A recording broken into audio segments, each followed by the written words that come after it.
Welcome to the Baby Let's Talk podcast. My name is Ragna and I am your host. I am a medical doctor, a certified pre-postnatal trainer and a mother of 4, and I help moms reclaim their health and reach their goals through the power of movement, nutrition and overall healthy lifestyle. This podcast is born from my dedication to uncovering the truths about nutrition, exercise and lifestyle that genuinely benefit our bodies. We'll explore how to establish a lasting, healthy lifestyle that fits the reality of motherhood, how to enjoy an active, pain-free pregnancy, and how to navigate postpartum recovery to regain your fitness in a wholesome way. Join me as we debunk myths and discover the paths to excess energy, body confidence, and loving the life you live as a mom.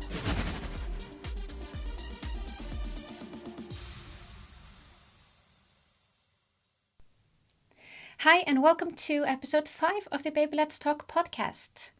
In today's episode, we are diving into a really hot topic. We're going to talk about what calories really are and why they matter. We'll break down the science of calories as energy units and explore their role in our diets.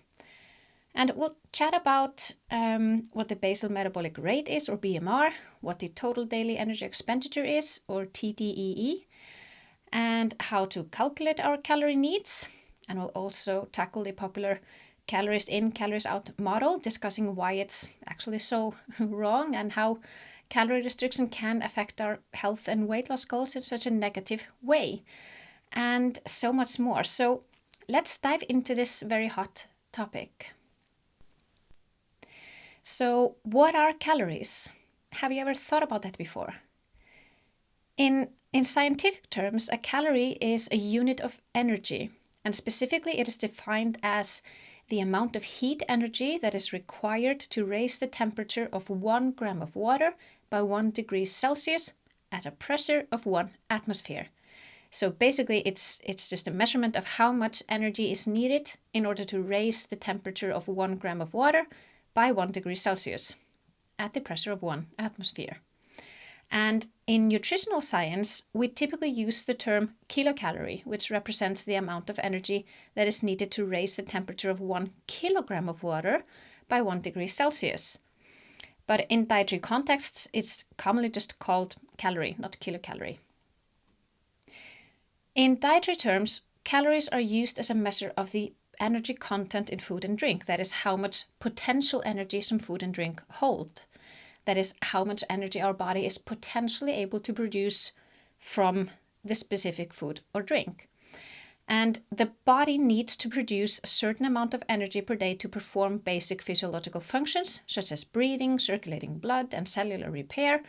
And this is known as the basal metabolic rate, or BMR. And in nutrition science, we use calories to measure this amount of energy. That is, BMR equals the minimum amount of calories that your body needs per day to keep functioning, assuming you were to do no exercise or extra tasks for that day. But just keep in mind, don't confuse these two, that is BMR and calories, because BMR it's the minimum amount of usable energy that your body needs per day to function properly. But that energy does not equal, it's not exactly the same as calories in food, because calories in food is not energy, it's potential energy that your body is potentially, the amount of energy that your body is potentially able to produce from that food or drink. So from a bioenergetic standpoint, the body's use of calories is governed by the laws of thermodynamics, which is a branch of physics that deals with heat and energy. And particularly the principle of energy conservation, which states that energy can neither be created nor destroyed. So when the number of calories ingested matches the energy expended by the body weight remains stable. That is, we don't gain body fat. Now, that's the basic understanding of calories in relation to food and body weight. The basic way of thinking about calories in terms of nutrition and health is the calories in, calories out model. That is, if you eat more calories than your body uses per day, then you will ultimately gain body fat. But if your body uses more calories per day than you eat, then you will ultimately lose body fat. However, our body isn't quite so simple, and you may have experienced that yourself. I bet there's a good chance that you, since you are listening to this podcast, you are likely someone who is health focused, You want to do the right things for your health. You want to improve your diet, both for your health and how your body feels. And likely also because you want your body to look nice, and there's nothing wrong with that. I'm like that as well. But my point is, you have most likely tried sometime in your life to restrict your calories, to use more calories per day than you get in with your diet. And maybe you experienced some good results by doing that, but let me ask you this. Did those results last? Were you able to reach your ultimate goal? And if so, how did you feel on the way there? I just have to say, I have never been able to achieve my health and fitness goals by restricting my caloric intake. And I have gone to some extreme lengths sometimes, but I have never, ever reached my ultimate goal before by doing that. If our body operated in such a simple manner, like a machine that works in a mathematical manner by the calories in, calories out model, why aren't people then reaching their health and fitness goals easier and more often? Why are many overweight and obese individuals then not losing weight more easily? Because the fact is that many overweight and obese individuals are actually in caloric restriction most of the time. Why aren't they losing weight then? And note, I say health and fitness goals, not just fitness goals. Because you may be able to reach your fitness goals with calorie restriction, like probably most fitness competitors do. And I know this firsthand by experience, but that comes at the cost of our health. And if you have experienced this yourself, you know what I mean. But one example is, for example, women losing their period. Most women in the fitness industry who are stage ready have lost their period. And why is that? That's because their body is in a state of starvation. The body senses that it is not able to create and bear a child. It is not a healthy environment for a fetus to grow in, and it has to just do everything it can to survive. So it shuts down its reproductive system, so it doesn't release any eggs anymore. And it also turns the libido down to an all-time low, preventing us from even wanting to have sex. And it's just horrible. So, and other examples of symptoms that you may experience when you're living in a calorie deficiency are low energy symptoms such as brain fog, sleep disturbances, fatigue, mental health issues like anxiety, depression, low mood, irritability, and so forth. Weight gain or weight retention, that is, the body fat is just never goes away.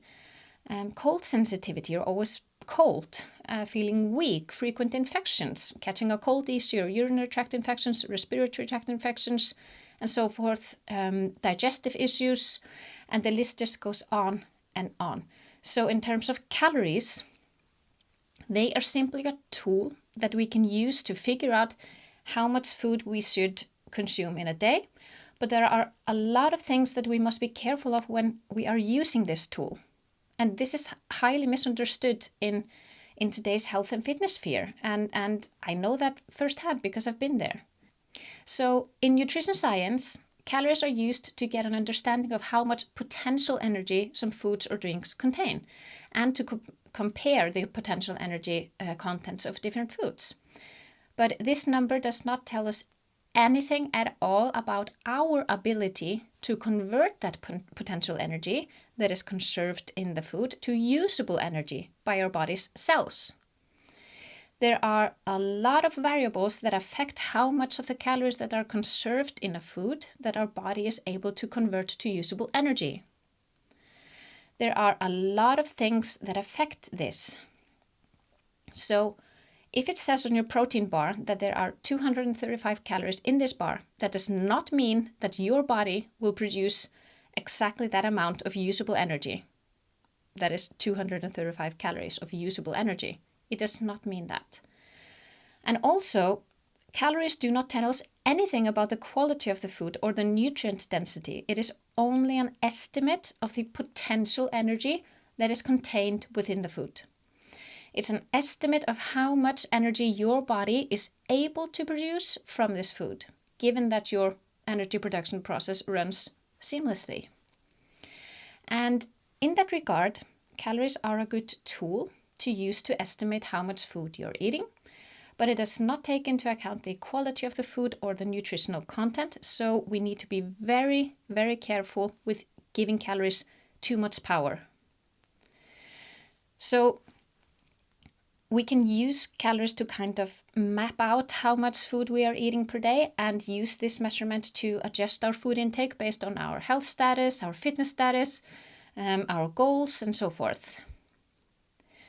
Now, in our last episode on macronutrients, we talked about that we need a specific amount of protein per day based on our health status and goals, etc. And also a specific amount of fats per day, also based on our health status, goals, etc. And regarding carbohydrates, that we can then kind of use dietary carbs to fill up our daily caloric intake after we've determined the amount of protein and fat that we need. So each macronutrient provides a specific number of calories per gram. Carbohydrates provide about 4 calories per gram, and proteins as well. But fats provide about 9 calories per gram. And then we also have alcohol, which is, while that is not a nutrient necessary for health, alcohol does provide about 7 calories per gram.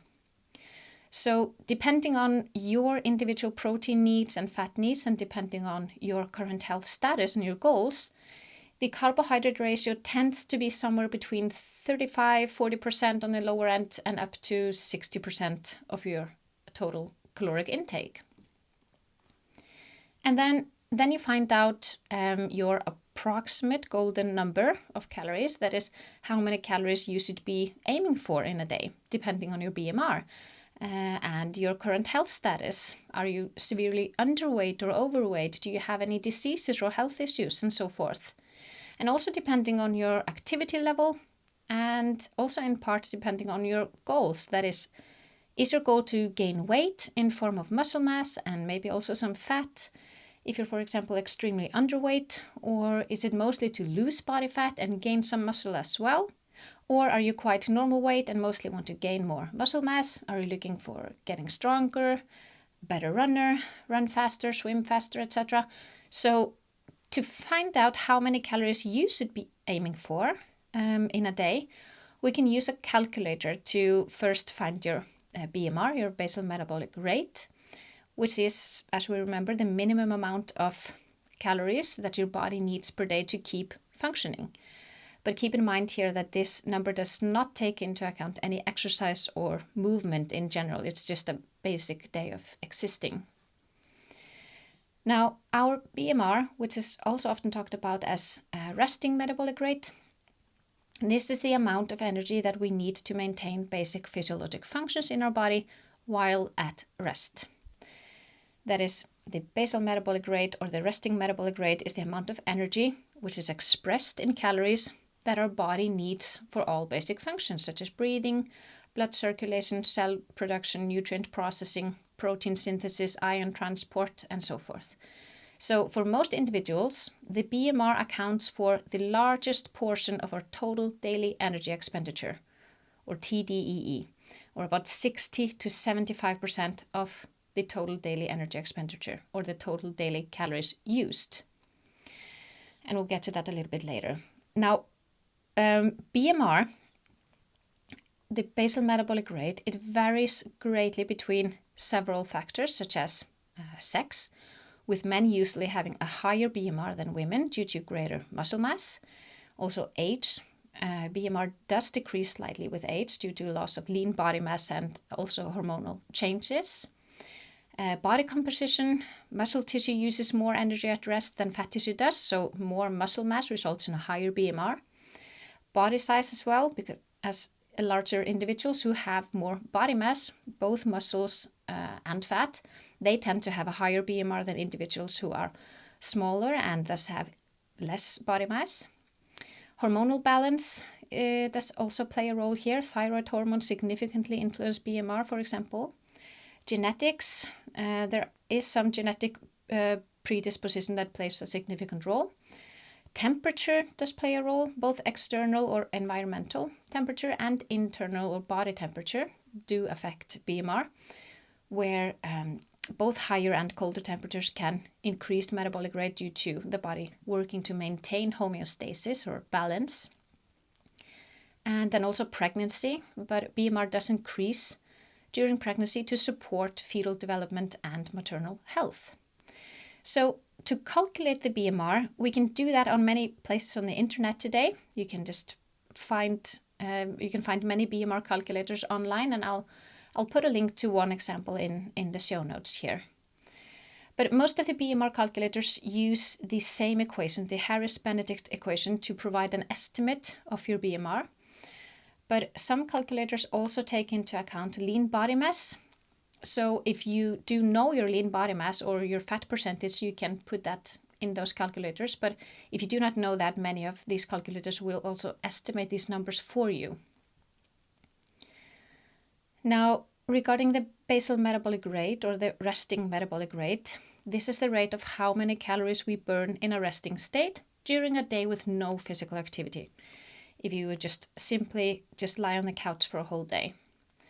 And for anyone who is aiming for losing some weight in form of body fat, having as high of a basal metabolic rate as possible, that makes sense.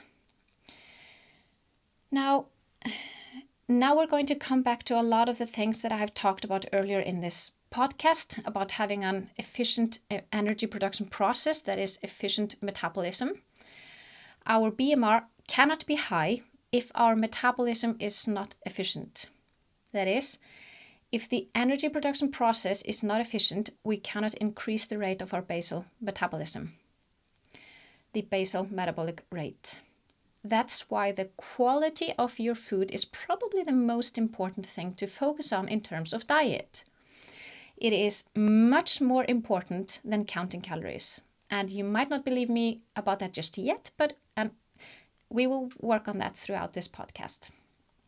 But then again, there are many other factors that only your food that can affect the efficiency of your metabolism, such as heavy metal component, anti-nutrients, the types of fats in your foods, and so forth.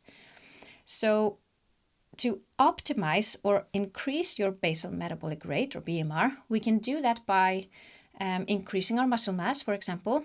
So engaging in resistance training and other forms of exercise that build muscle can increase our BMR, since muscle tissue has higher metabolic activity than fat tissue does.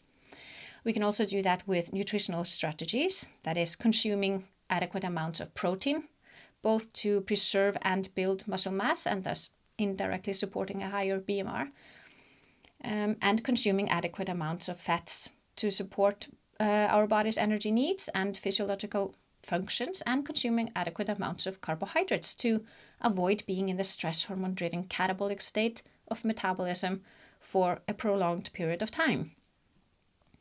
Now, we can also increase or optimize our BMR by supporting our hormonal balance. We can also do that with proper exercise. For example, high-intensity interval training or HIITs, they can significantly impact our basal metabolic rate through processes such as excess post-exercise oxygen consumption, or EPOC. You've maybe heard of that before. Often referred to as the afterburn effect. And also through muscle growth and maintenance, which influences various hormonal responses that enhance metabolic rate, improving insulin sensitivity. And in the long term, regular HIITs can also lead to adaptations in the body's metabolic pathways that increase the efficiency of oxygen use and energy production, so contributing even further to a higher BMR. We can also support our BMR with proper hydration. That's important. So proper hydration supports the metabolic processes and can slightly influence BMR. But there's more to it than simply just drinking enough water. Proper hydration also involves maintaining the right balance of electrolytes, which are crucial for various bodily functions, with key electrolytes being sodium, potassium, calcium, magnesium, chloride, and phosphate. And these electrolytes are very important for maintaining fluid balance and also muscle function and nerve signaling. And we can also influence our BMR with environmental temperature, for example, exposure to cold in short periods of time. This can increase BMR as the body then works harder to maintain its core temperature, for example, taking ice baths, etc. Now, for most individuals, the BMR accounts for about 60 to 75% of our total daily calories that we spend or use. The remaining calories are used when we start moving about and doing everyday tasks. And then if we exercise, we increase this number even further. That is our total daily energy expenditure, or TDEE. This encompasses all the calories we burn in a day. That is, our total daily energy expenditure is the total amount of calories that our body uses in a day. And this is composed of mainly three things, the biggest part being the basal metabolic rate, or BMR. And then we have the physical activity energy expenditure, which is the calories we use through all movements, all form of physical activity or movement. And then we have the thermic effect of food, which is the energy that is used to digest food, take up the nutrients, metabolize it, and store it. And then to a very small degree, we have thermoregulation, but that's a small part. And I'll explain each of these shortly just now. So the basal metabolic rate, that is the BMR, is the energy expended to maintain basic physiologic functions at rest. And we've talked about this a lot up until now. And this constitutes about 60 to 75% of our total daily energy expenditure. Then we have the physical activity energy expenditure, which is the energy we use through all forms of physical activity, ranging from daily movements or structured exercise. And this can vary greatly depending on each person's activity level. That is how much we move in our everyday life to how much and how often we exercise.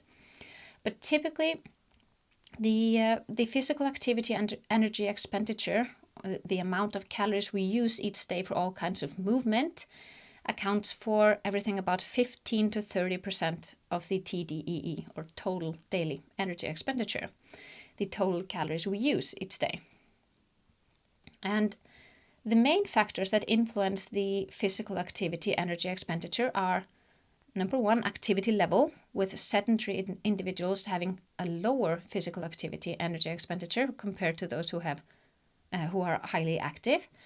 Occupation as well, with jobs that involve physical labor, contribute more to PAEE, or physical activity energy expenditure, than, for example, desktop jobs. And then also lifestyle, that is, active lifestyles with hobbies that involve physical movement, they contribute to a higher physical activity energy expenditure. Makes sense. Then the third part of the total daily energy expenditure that contributes to the total daily energy expenditure is the thermic effect of food. That is, this is the energy that is required for digestion, absorption, metabolism, and storage of nutrients. And the thermic effect of food accounts for about 10% of our total daily energy expenditure. And like I mentioned, then we do also have thermoregulation, which is the energy expenditure involved in maintaining the body's core temperature, but this factor is not always quantified as a contributor to the total daily energy expenditure. But it generally does contribute to a small amount of the TDEE. So to sum this up, there are mainly three things that our body uses energy on, and those are the basal metabolic rate, energy used for basic physiological functions, and this constitutes 60 to 75% of our total daily energy expenditure.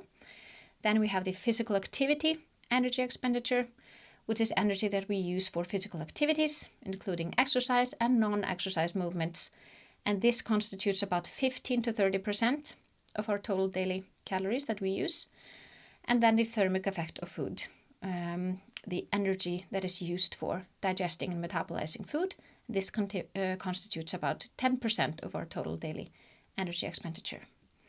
And then we also have thermoregulation, the energy used for maintaining body temperature. This is a minor contributor. So understanding the components of our total daily energy expenditure is very important if we're going to develop effective fitness and nutritional strategies, for example. And to determine how many calories we should be ingesting each day, we must then find out how many calories we use each day, our total daily energy expenditure. And therefore, we have to take into account the main factors here. So first finding our BMR, and then assessing our physical activity and energy expenditure. And then we must not forget the 10% of calories that are used to digest and metabolize food, the thermic effect of food. But usually we can just go ahead and calculate the total daily energy expenditure right away. But it's always good to know the other values as well, such as your BMR and your physical activity energy expenditure.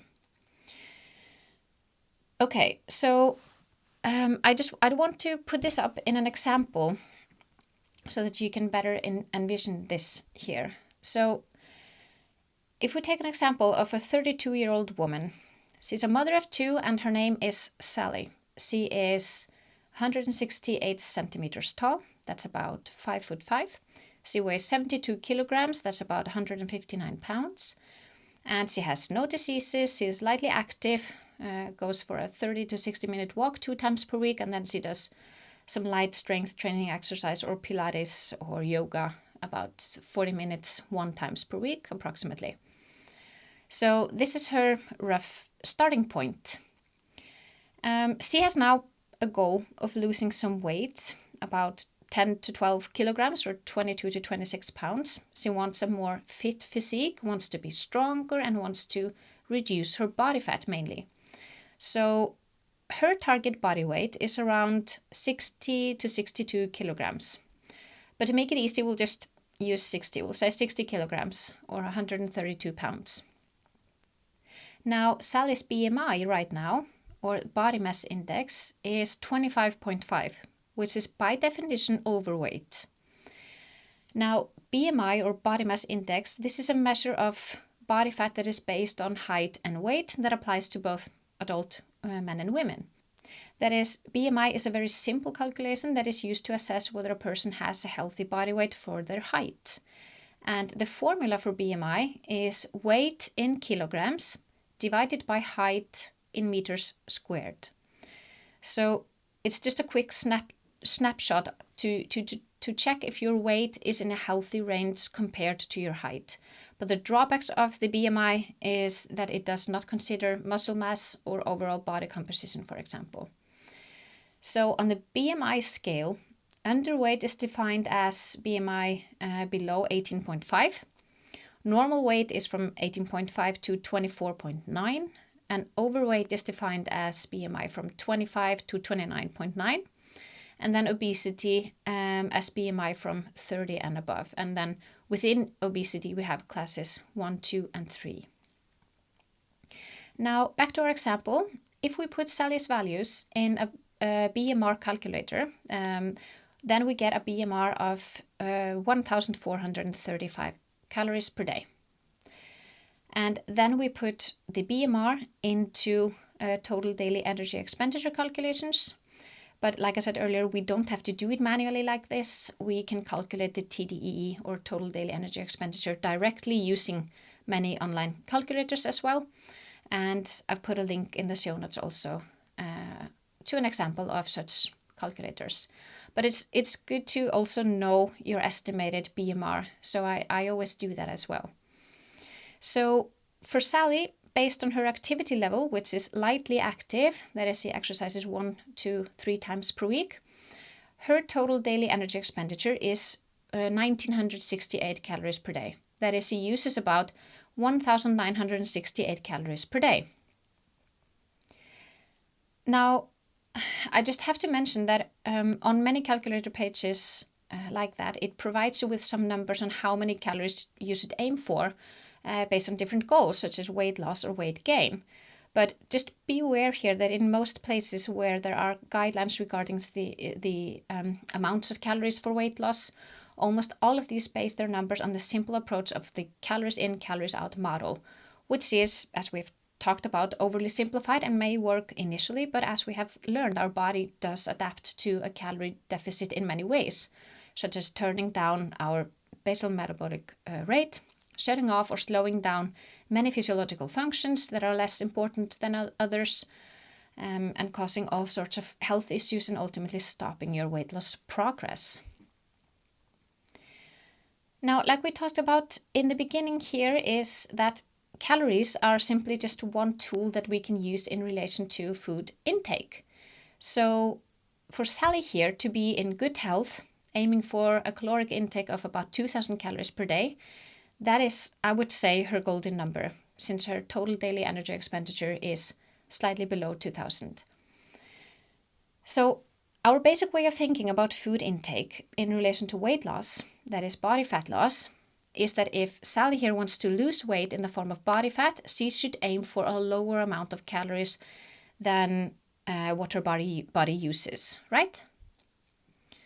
But if we think about it from the energetic point of view, that's actually not the way to go about it. And we've talked about this many times up until now, and I'll say this over and over again because it's going to take you some time to really accept this new way of thinking. And I know that because it took me a long time as well to really accept this. So if Sally decides to have a calorie deficit of about 400 or 500 calories to lose weight, then according to a lot of guidelines, she should lose about half a kilogram or 1.1 pound per week. But if she does that, her body will eventually adapt to this calorie restriction. Now, let's talk about this a bit here. The adaptation of the metabolism to calorie restriction in healthy humans is a very complex process and is influenced by many factors, including the degree of calorie restriction, the duration of the restriction, and also individual differences. But this metabolic adaptation happens in roughly 3 phases. So the first phase is the immediate response. So within just a few days to weeks, we get an initial drop in energy expenditure. We get hormonal changes and glycogen depletion.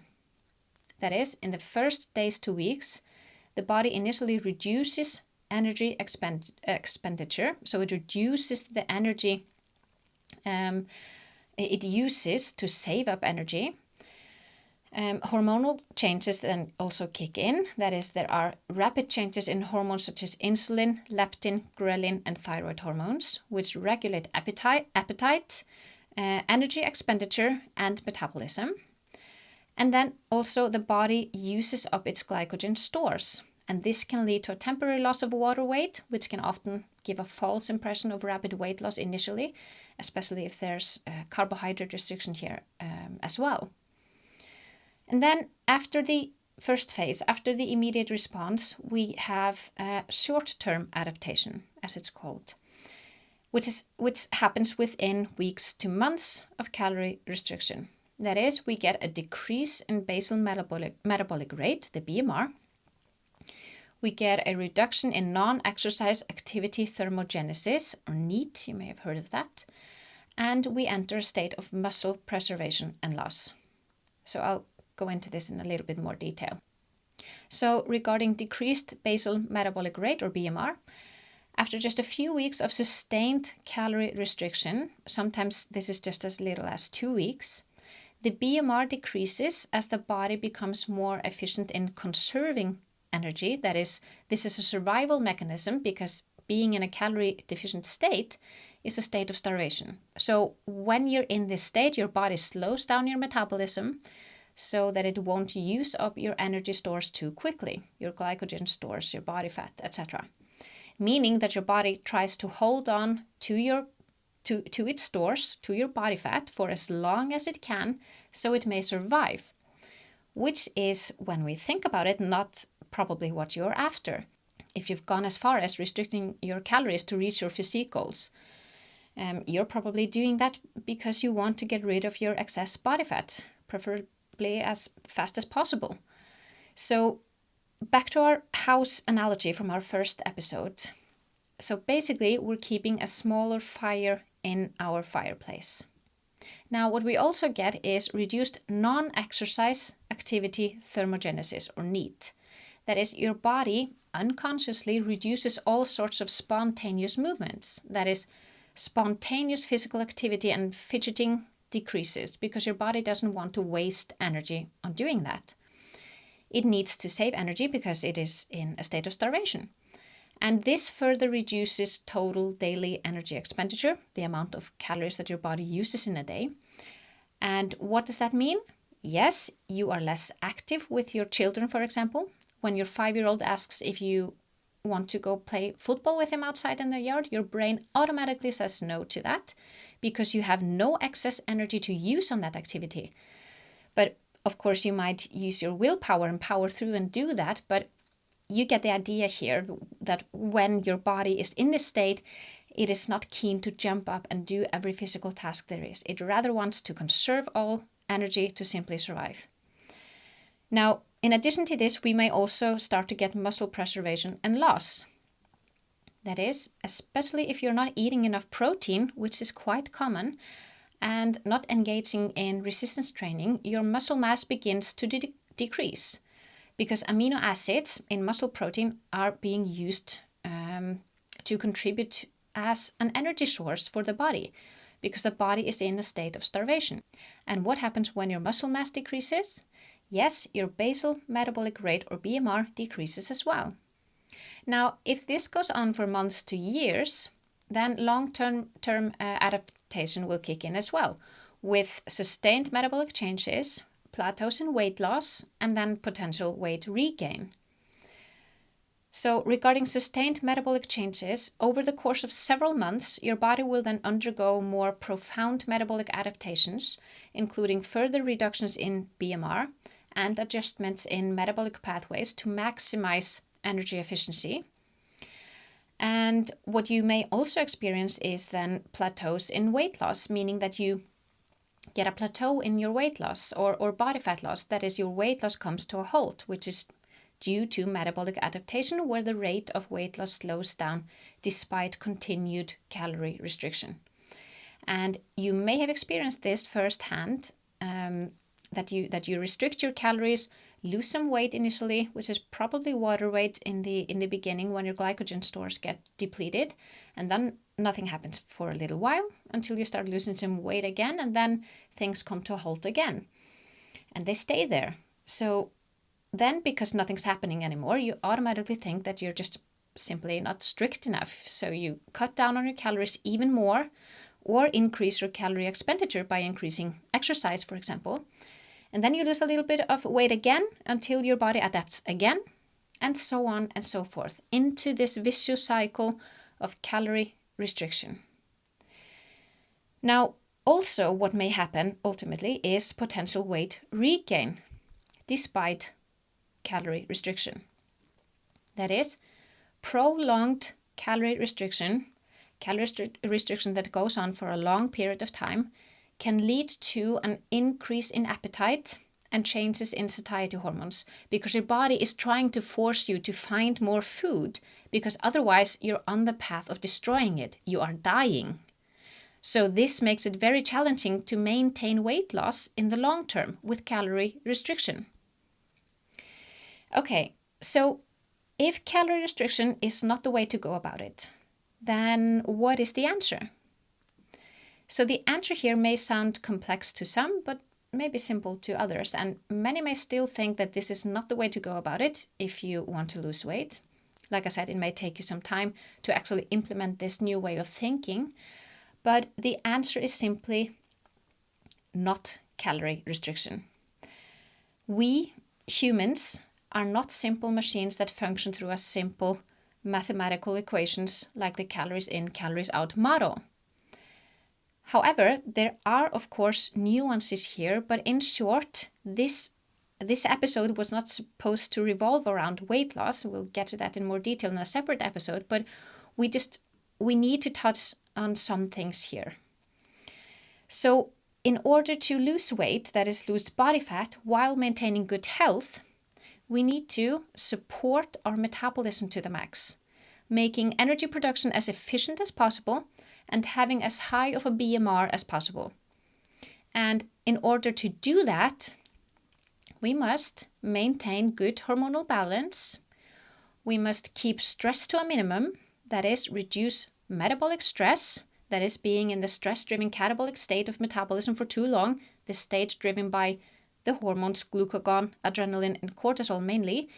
But this also includes keeping stress in the common understanding of the word to a minimum. That is, psychological stress, for example, having too much on your plate, stressing and worrying about everything and so forth. So just, set realistic goals, limit your obligations, meditate, exercise, breathing techniques, grounding, so forth. A lot of tools we can use to reduce psychological stress. And then also we have physical stress, for example, over-exercising and so forth.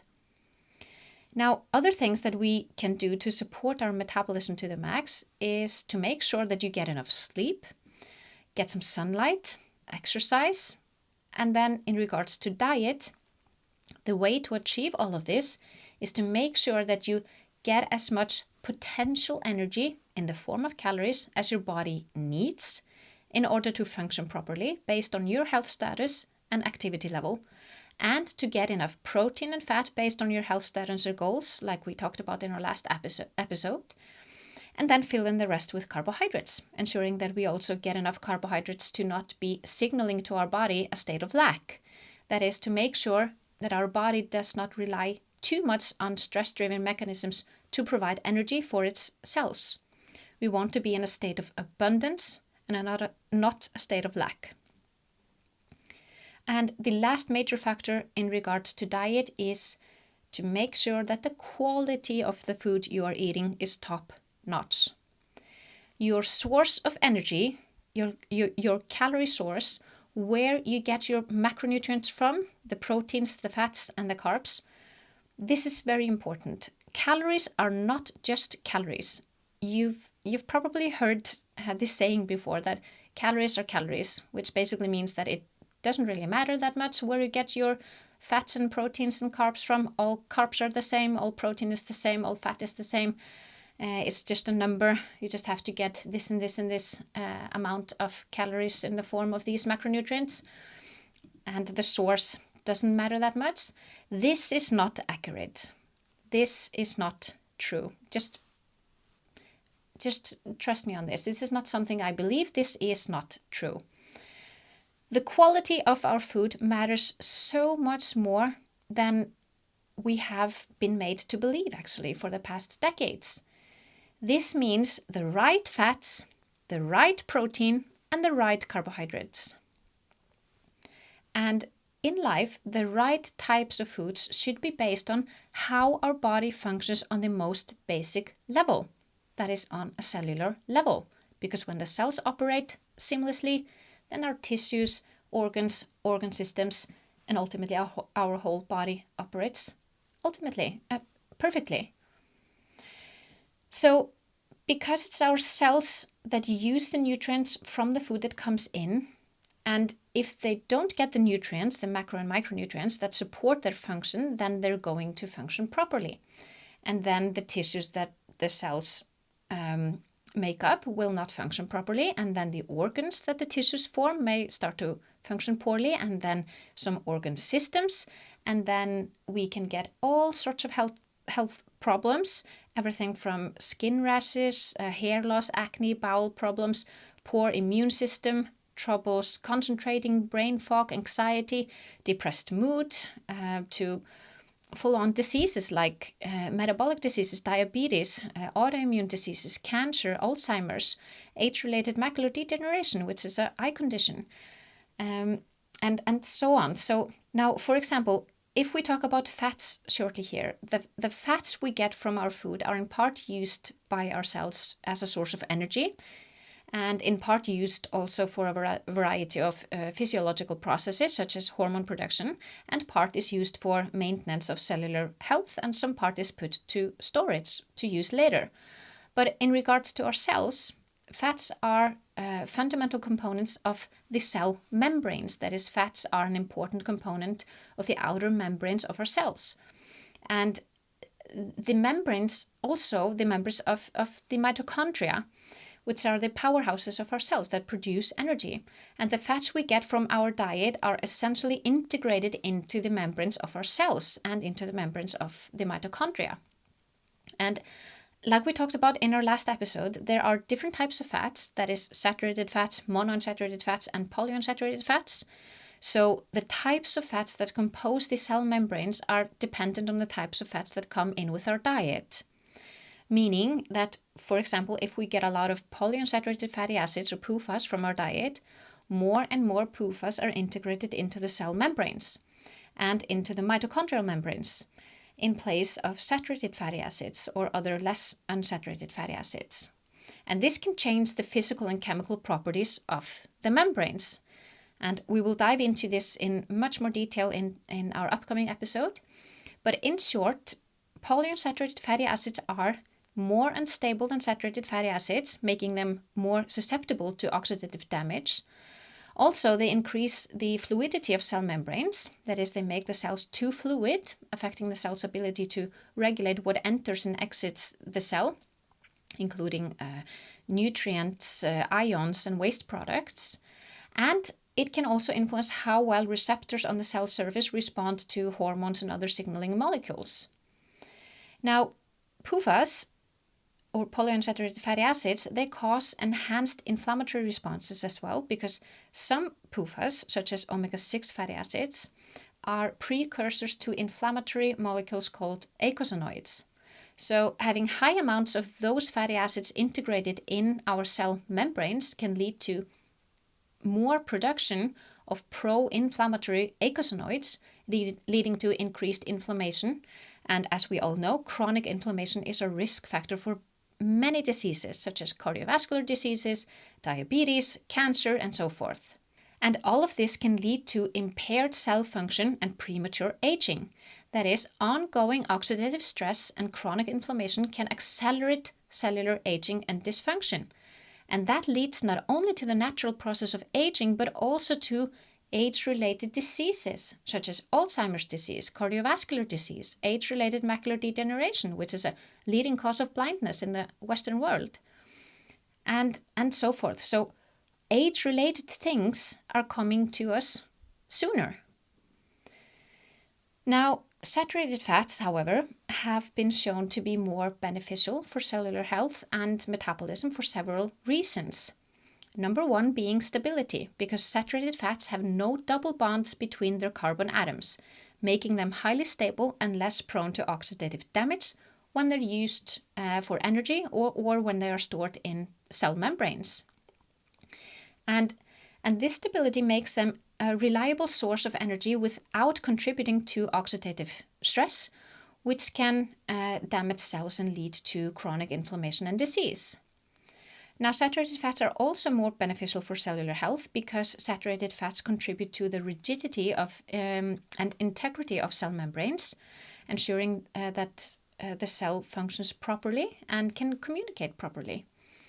And lastly, saturated fats are also important for hormone production. That is, they are crucial for the synthesis of certain hormones, including sex hormones and corticosteroids, which are vital for stress responses and metabolic health. So this leads to improved cellular function, enhanced metabolic stability and cellular resilience, and slower or less damage and aging. And another thing regarding the right types of foods is the proteins. That is where we get our protein from. Because there's a big difference in the bioavailability of dietary protein between protein sources. That is, how well the human body is able to digest, absorb, and utilize the amino acids from different protein sources. And according to the scientific literature, the various protein types of dietary protein are ranked like this, in order of how easily and well the human body is able to digest and absorb different dietary proteins. So number 1 is animal-based proteins, number 2 plant-based proteins, and number 3 processed proteins, such as those found in protein powders. So animal-based proteins are generally considered the most bioavailable for humans because of the following factors. That is, number 1, they have a complete amino acid profile, meaning animal proteins contain all essential amino acids in ratios that closely match our human requirements. Number 2, they have high digestibility, meaning that they are highly digestible, with typically over 90% of the proteins being digested. And number 3, they have efficient utilization, meaning that the human body can efficiently use the amino acids that come from animal sources for protein synthesis and other metabolic functions. So protein from animal products like meat, dairy, eggs, etc. contain all the amino acids that are essential to our body. Our body is able to digest over 90% of these proteins, and our body is also able to use the protein that it absorbs. And examples of high bioavailable animal foods are firstly eggs. They are often considered the gold standard of protein bioavailability, with a biological value sometimes cited as 100. Then we have dairy, that is milk, cheese and whey protein. These products are high in the amino acid leucine, which is a critical amino acid for muscle protein synthesis. And then we have meat and fish. Both red and white meats are excellent sources of highly bioavailable protein for humans.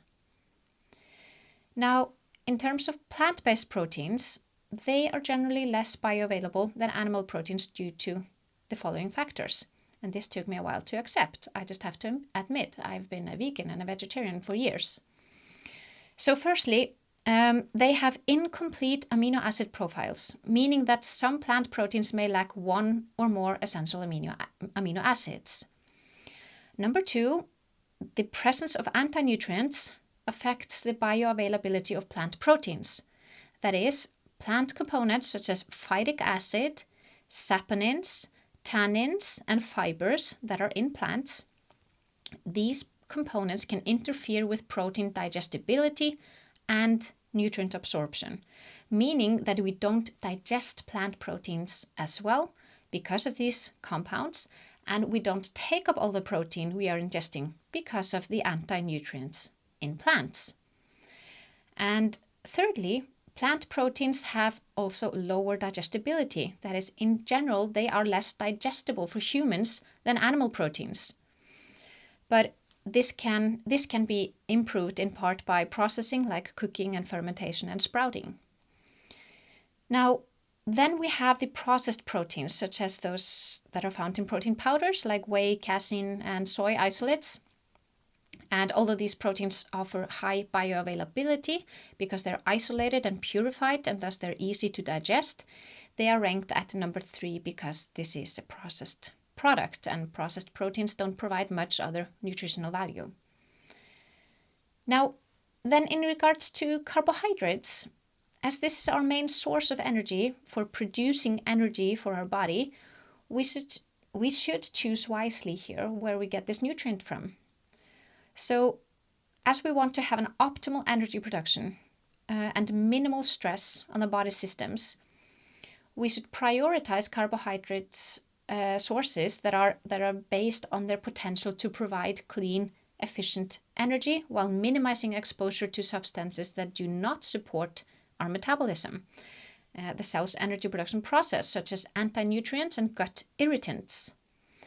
Now, this is key, and we will dive deeper into why later on in this podcast when we talk about gut health, but this is probably much more important than you can imagine.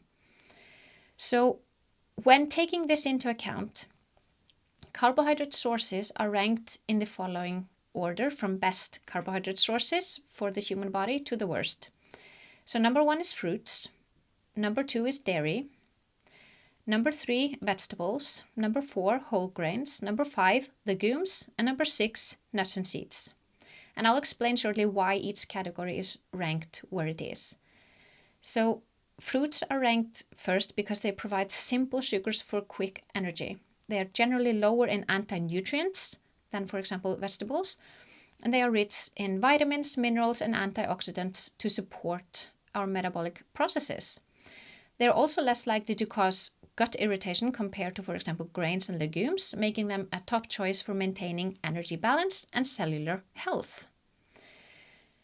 At number 2 are dairy. Dairy is ranked second because they provide lactose, which is a natural simple sugar, along with a good balance of proteins and fats, which can aid in a stable nutrient absorption. And dairy products also offer essential nutrients like calcium and vitamin D, and the presence of live cultures in, for example, yogurt can additionally support gut health.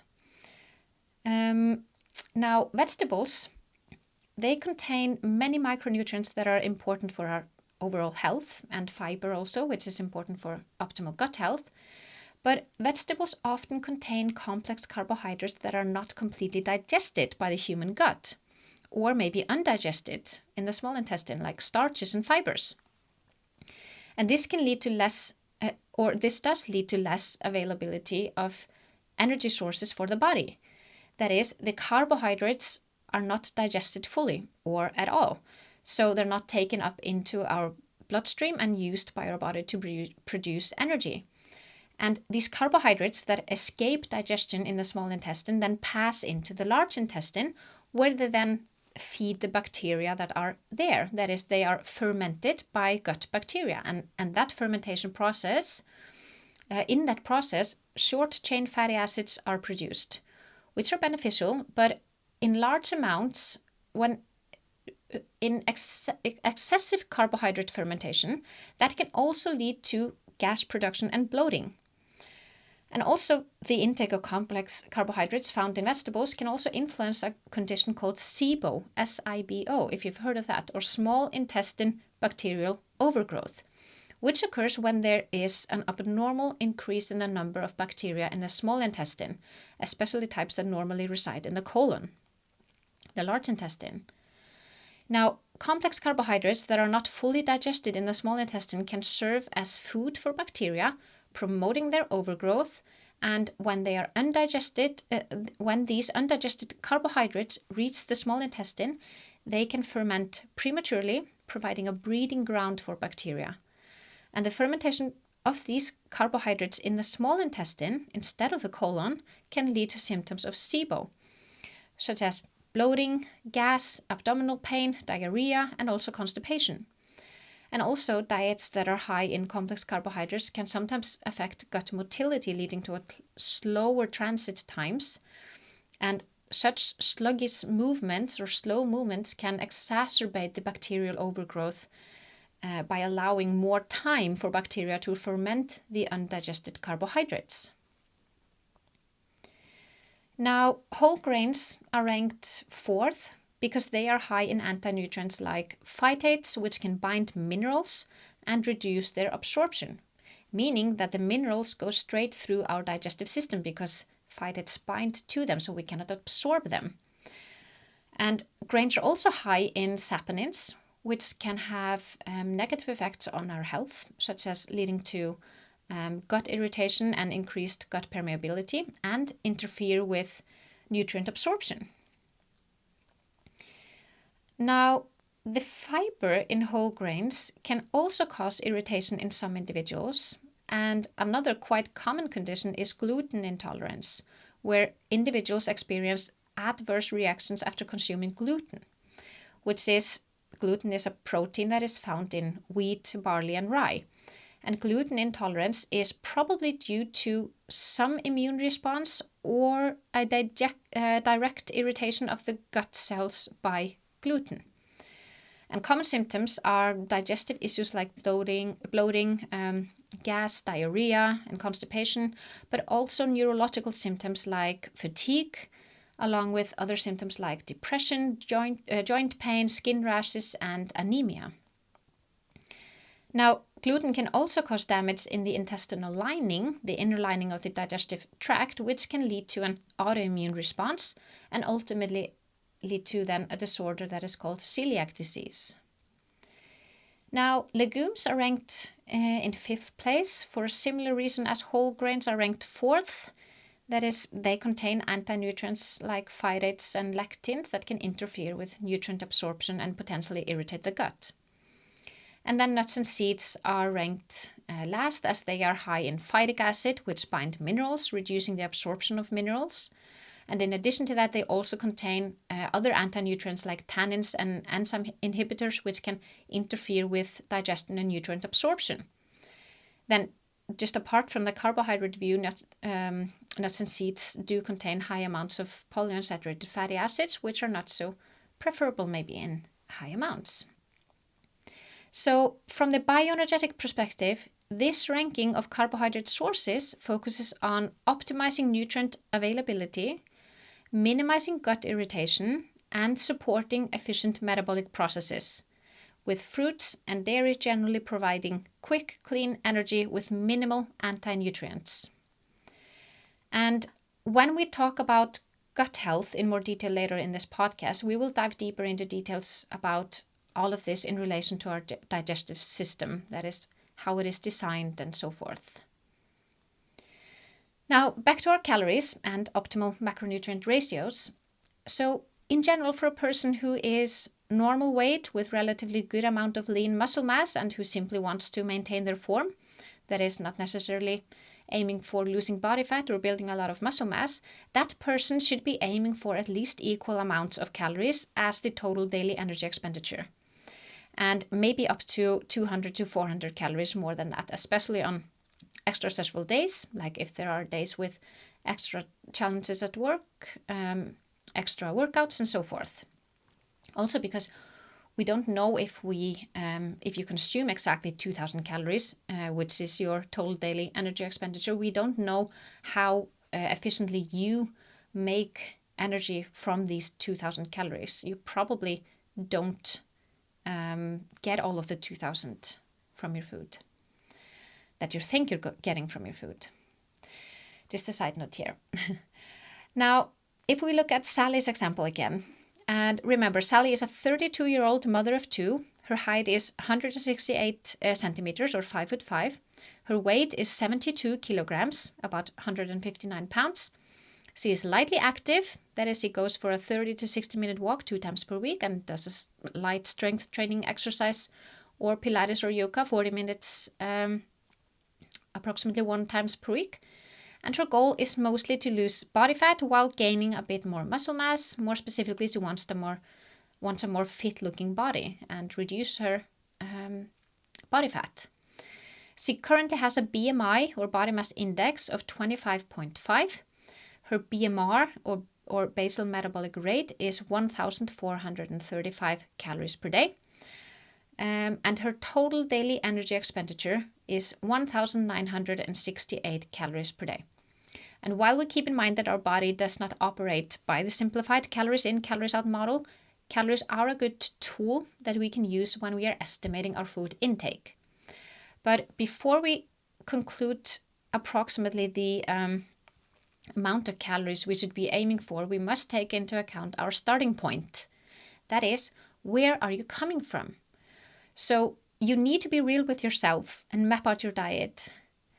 How has your diet been up until now? Is it very low quality, a lot of processed foods on a regular basis? How is your gut health? How many calories are you getting in with your diet as of right now? Are you eating a lot more than your daily requirements, or are you under-eating, which is actually quite common, and not only for people who are underweight, but also for overweight and obese individuals.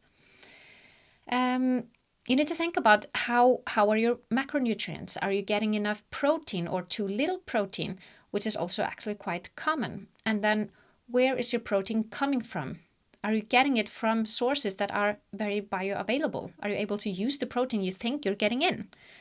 Where are your carbohydrates coming from? And also very important, what are your fat sources? Are you coming from a specific type of diet, like a low carb or a keto diet, and so forth? So you see, there's no specific magic number for calories that applies to everyone, even though they have the same goal, because there are so many factors that have an impact here.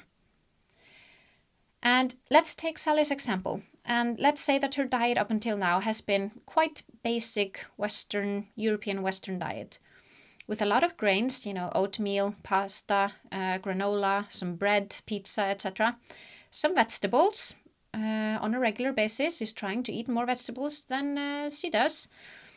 Red meat every now and then, lean meats like chicken and pork quite often, fish every now and then, processed meats regularly like ham, salami, pepperoni, etc. Frozen hamburgers, which are often only 70% meat and then 30% something else. This is quite common.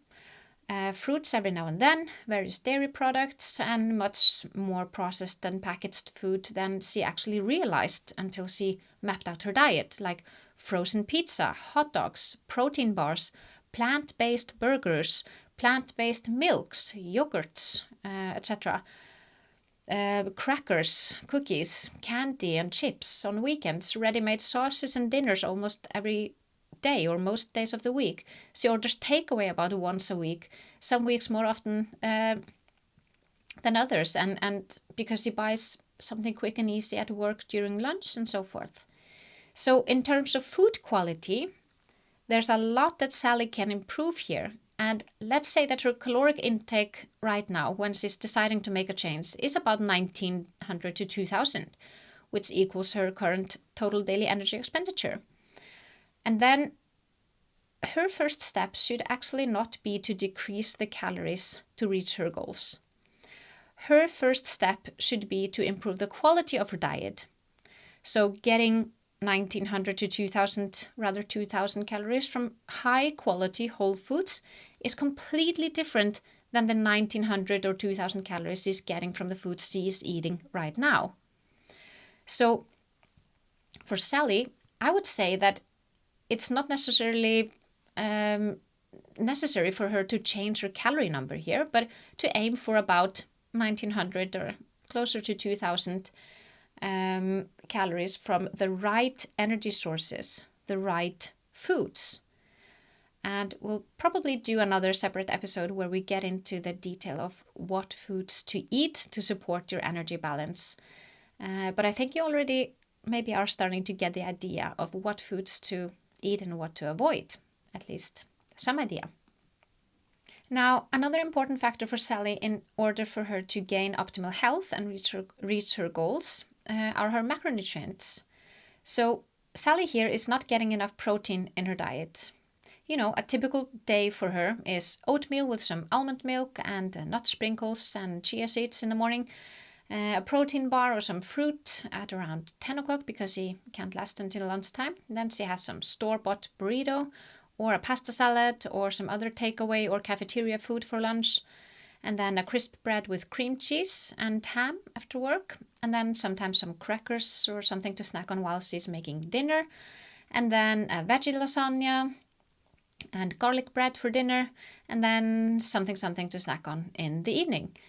And this typical food intake does not reach the absolute minimum amount of protein to thrive, which is 0.8 grams per kilogram of body weight per day. So for her, she needs about 57.6 grams of protein. And remember this number, 0.8 grams per kilogram of protein per kilogram of body weight is the minimum amount of protein that is required to not be deficient in protein.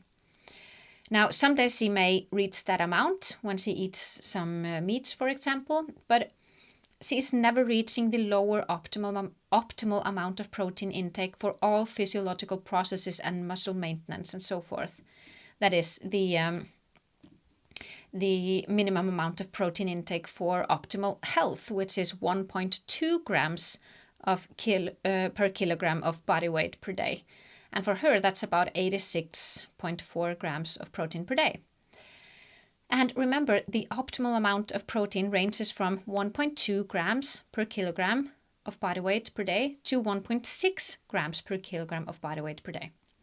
So in regards to the macronutrients, Sally must make sure that she first gets enough protein. So we'll determine her protein intake based on her needs and her goals. And then we will determine her fat intake based on her needs and her goals.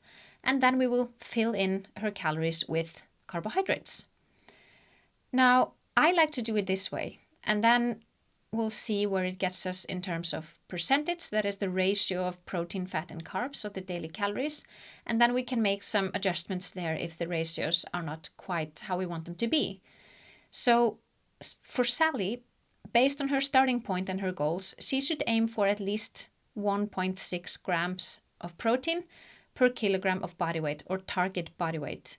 If her target body weight is very far from where she is right now, but as she wants to maintain all the muscle mass she has and also build some muscle mass in order to gain a more fit-looking body, remember that was one of her goals, then I'd recommend for her to use her current body weight here, even though she's aiming for losing weight. Now, as we remember from our last episode, when we talked about macronutrients, the optimal protein intake for someone who wants to maintain good muscle mass and or build muscle mass ranges from 1.6 to 2.2 grams of kilogram of body weight per day, or 0.7 to 1.0 grams of protein per pound of body weight per day. So for Sally, I would probably shoot for, if I'd be using her current body weight, I'd say 1.6 grams of protein per kilogram of her current body weight, which equals, and she was weighing 72 kilograms, so this equals about 115 grams of protein per day. Or if we use her target body weight, which for her, her ultimate goal was to get down to about 60 kilograms. So if we use her target body weight, I'd use a higher level here. So at least 1.8 grams of kilogram of her target body weight, because he wants to maintain and even build muscle mass. Or I'd even go as high as 2 grams of protein per kilogram of her target body weight. So that means about 108 to 120 grams of protein per day. So in Sally's case, I would say that aiming for 115 grams of protein per day is a quite good goal. And that equals 460 calories per day. So it's just times 4. 115 grams of protein times 4, because in 1 gram of protein, there's 4 calories. So for her, that equals 460 calories per day, which equals about a little bit more than 24% of her daily caloric intake of 1900 calories, if we set her caloric intake at that. But I'd maybe also even set it at 2000, but let's just use the 1900 number here. Now, based on her goals of muscle maintenance and even some muscle building, she should aim for having protein constitute between 20 to 30% of her calories. So I'd not be afraid of going even higher here on the protein, for example, 2.1 grams of protein per kilogram of target body weight, which is 126 grams of protein per day, which is 504 calories per day, which is 26.5% of her daily calories. And so yeah, we're a little bit on the higher end, between 20 and 30% of daily calories. And that's still only just above 1.7 grams of protein per kilogram of her current body weight. So it's not so ridiculously high if we think about it that way. Now, regarding dietary fats, the optimal fat intake ranges from 45 to 120 grams per day, depending on a person's amount of lean muscle mass. As we remember the rule of thumb, the more lean muscle mass and less body fat a person has, the more dietary fat that individual needs to get through diet. And vice versa, the more body fat a person has, the lower are the person's needs for getting fats through diet. And this is because they already have higher amounts of triglycerides or fats circulating in their bloodstream, because more triglycerides are being released into the bloodstream from the fat tissue because they have more amount of fat tissue than a person who has less fat tissue on their body. So in regards to dietary fats, I find it easiest to determine the daily fat intake as a percentage of your daily caloric intake based on your goals, and then just make sure that that sums up to the amount of grams of fats that suits you. So for anyone who is aiming for losing weight in form of body fat, aiming for a fat intake between 20 to 30% of daily caloric intake is what's often recommended. Now, it varies based on your individual needs, whether you should start closer to 30% or closer to 20%. But bear in mind that many women, especially, do not handle being close to 20% of calories coming from fat, as a diet that is too low in dietary fats can easily cause hormonal imbalances, which can affect reproductive health, for example, and cause dry, scaly skin, frequent infections, always getting a cold, and can even have negative effects on cognitive functions and mental health. So for Sally, a woman in reproductive age who wants to lose body fat but has to function well in everyday life with her 2 kids and a job, and she wants to be strong and healthy, I would maybe start at about 28 to 30% dietary fats. And then I would just see how she responds to that, see how that goes for about maybe 2 weeks, and then make some adjustments along the way If she's not feeling good enough, that is, if this maybe is too low for her to begin with, then we'd up it a little bit for a while. Or if she tolerates her fat intake quite well, but is maybe not getting any progress towards her goals, then we can always experiment with going lower if she tolerates that. Now, 28% of calories from fat for her on a 1900 calories per day diet equals 532 calories per day coming from fat, which is about 60 grams of fats per day. Now that's quite low if we look at the grams per se, and some people tolerate that just fine, while others can never seem to go below 60 grams of fat per day. Now 30% of 1900 calories equals 570 calories per day coming from fats, which is 63 grams of fats per day. Not a huge difference there. So for Sally, I'd definitely just in the beginning aim for about 63 grams of fats per day, which is about 30% of her calories from dietary fats. And we can start here and see how her progress is in about 2 to 3 weeks, and then just always adjust. So with about 26% of calories for Sally coming from protein and 30% coming from fat, that leaves about 44% for the carbohydrates. So if 44% of Sally's daily calories come from carbohydrates, that equals 836 calories coming from carbohydrates, which is 209 grams of carbohydrates per day. That is 836 divided by 4, because there are 4 calories in 1 gram of carbohydrates. Now, we remember from our last episode on macronutrients that the minimum amount of carbohydrates per day for maintaining basic physiologic functions without having to rely on alternative mechanisms for acquiring glucose, that is, without having to rely too much on the stress-driven state to produce glucose in our body, is about 150 grams of carbs per day.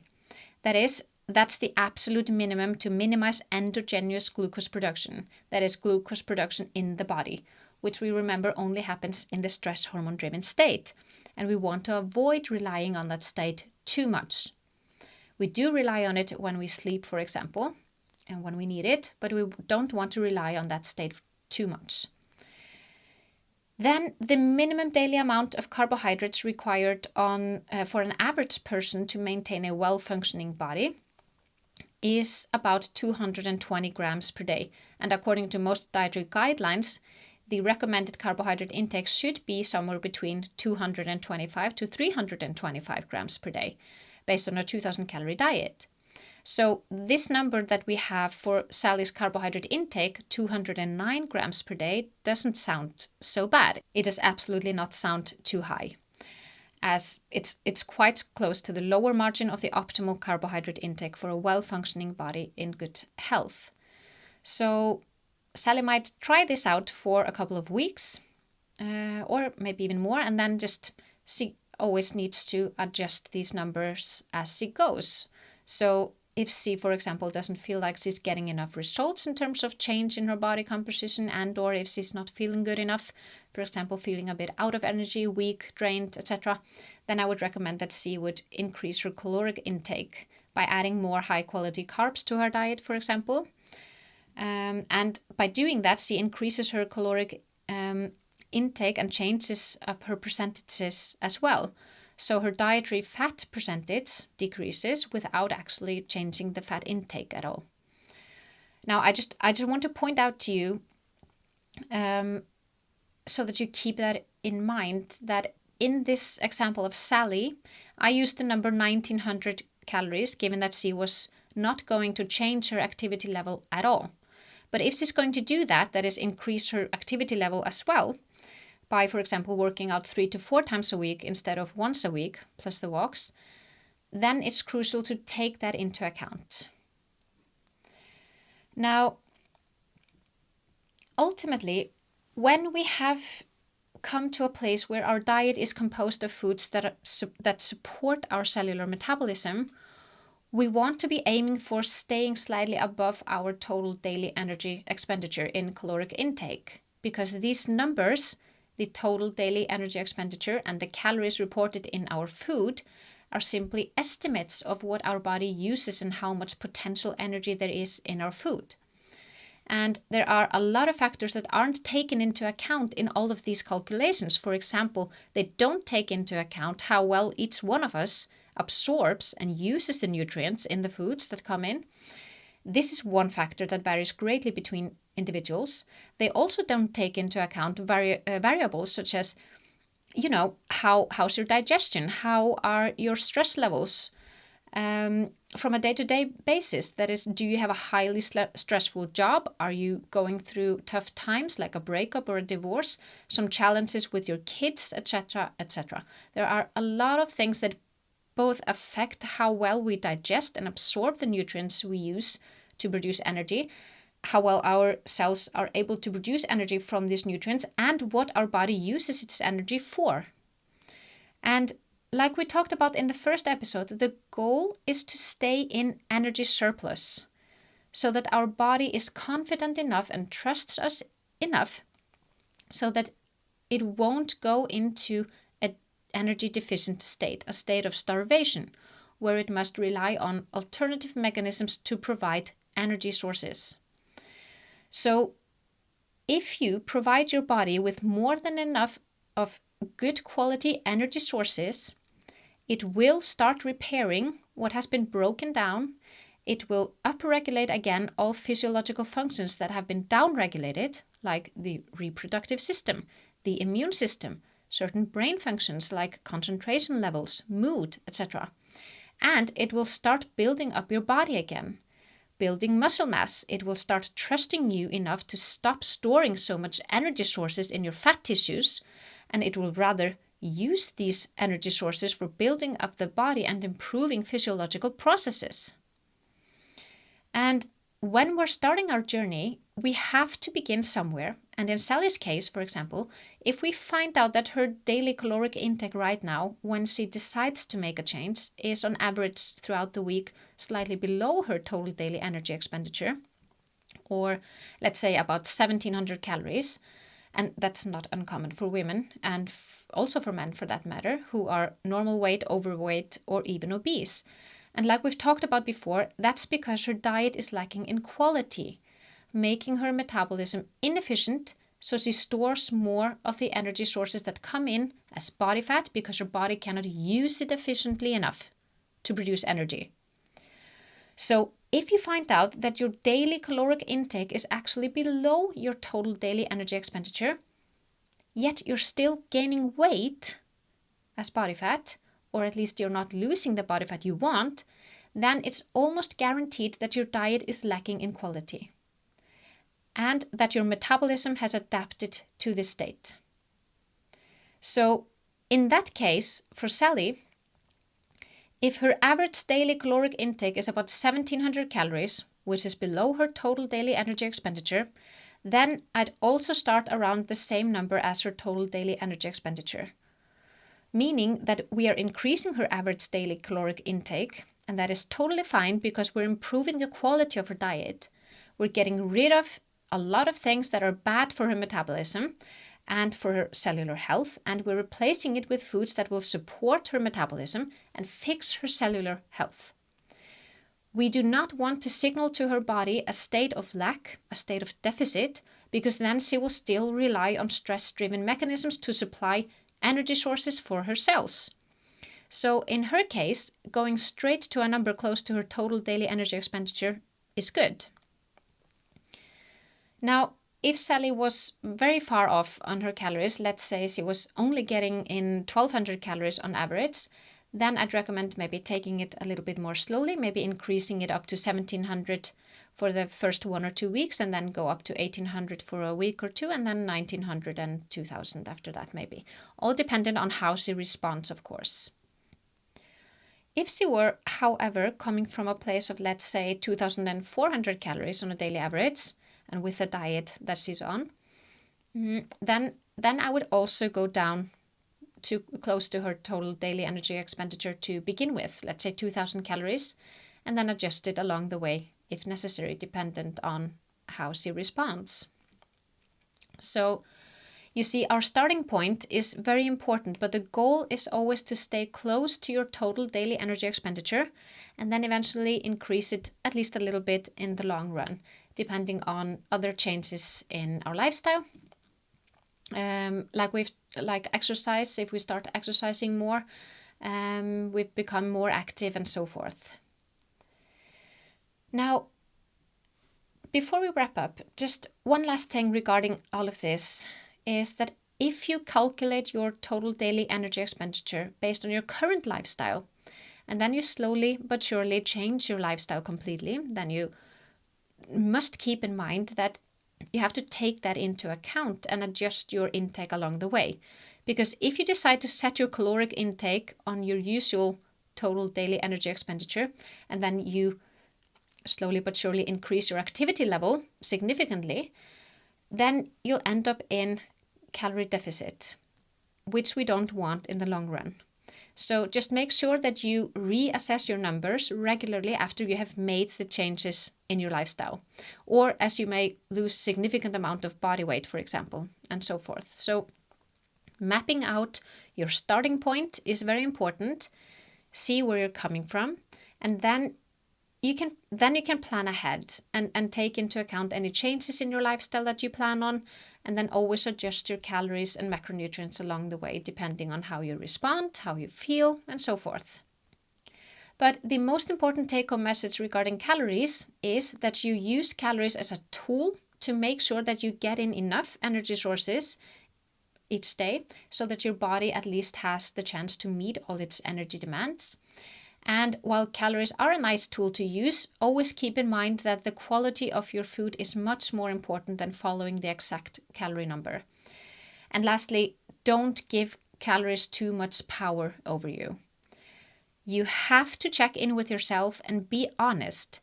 If you're not feeling good enough, like you're always hungry, you're always tired, out of energy, etc., that might be an indicator that you're either not getting enough energy sources, not enough calories each day, or that you may be lacking in some macronutrients maybe, or maybe both. Okay, I really hope you found this interesting and maybe learned something new today. And if you like episodes like this, please tell me about it in the comments and tell me about what about this topic you found interesting or what you want to maybe hear more of. Thank you for today and see you in our next episode.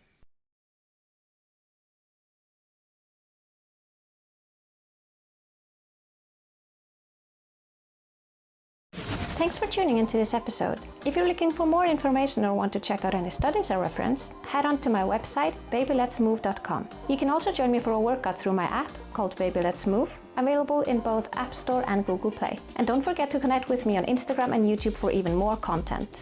If you enjoyed today's show, please consider giving it a 5-star rating or a like and share it with a friend. It really helps me reach more amazing listeners like you. Until next time, keep moving and stay healthy.